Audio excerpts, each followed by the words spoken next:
Hey, what's up guys? If some of the leaks are to be believed, Samsung is soon bringing two new mobiles, Samsung Galaxy Note 10 Lite and Samsung Galaxy S10 Lite. The Galaxy S10 Lite is rumored to feature 45W fast charging and Snapdragon 855 chipset, similarly to the Galaxy A91, which Samsung is launching with the Snapdragon 855 and 45W fast charging. In addition to that, it will have an 8GB of RAM and 128GB of expandable storage, 48MP main camera, 12MP ultra-wide lens and 5MP of depth sensor.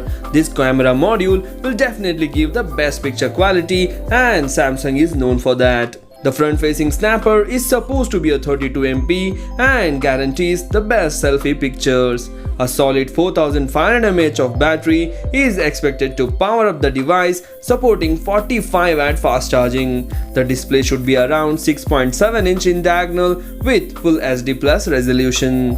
At this point, we wonder why is it called Lite, since it features pretty much the same hardware or even better than the Samsung Galaxy S10.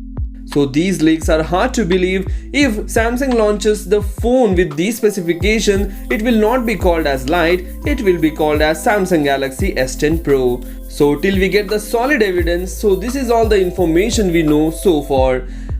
If you like the video, please hit the like button and do subscribe my channel. Thanks for watching. Take care. Bye bye.